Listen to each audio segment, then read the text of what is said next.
Did you know that the very first pet was not a cute little cat or a playful dog but a wolf? Yes, wolves were the first animals domesticated by humans, and they eventually became our beloved dogs. How did this transformation happen? Let's dive into the fascinating story of the first human pet. Over 15,000 to 40,000 years ago, wolves and early humans started to share their environments. Early humans were hunter-gatherers, and they needed help with protection and hunting. Meanwhile, wolves were scavenging near human campsites looking for food. Wolves and humans began forming a mutualistic relationship. With both sides benefiting, wolves provided protection and alerted humans to danger, while humans offered leftover food. As this relationship grew, wolves began to tolerate human presence more and more over generations. Wolves that were more tame and less fearful of humans began to thrive in these close-knit environments. This gradual process of tame selection eventually led to wolves being domesticated into early forms of dogs. The humans and the wolves started to rely on each other in a way that made both sides more successful in the harsh environment they lived in. But how exactly did wolves become dogs? Well, over time, humans began to select wolves with traits that were beneficial to their way of life, traits like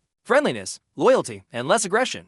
Wolves that were less fearful and more social around humans became the ancestors of our modern dogs. Meanwhile, wolves that were more aggressive or fearful of humans gradually moved away, allowing only the most adaptable wolves to stay and become domesticated. This process wasn't an overnight change. It took thousands of years for wolves to evolve into domesticated dogs. Initially, wolves helped with hunting and guarding human settlements, but as time went on, they became more like companions. Ancient cultures like those of Egypt and Mesopotamia began to view dogs as more than just workers. They were companions and even family members. In fact, evidence of dogs being cherished as pets goes back to ancient Egypt, where dogs were often mummified and buried with their owners. This shows that humans didn't just rely on dogs. For practical reasons, they loved them and considered them an important part of their lives. From these ancient times, dogs were kept as pets and revered by many cultures, and they continue to be one of the most loyal and loving companions in human history. So, the next time you look at your furry friend, remember that dogs weren't always just adorable pets. They started out as wolves, wild animals who adapted alongside us. From hunters to companions, dogs have truly earned the title of man's best friend.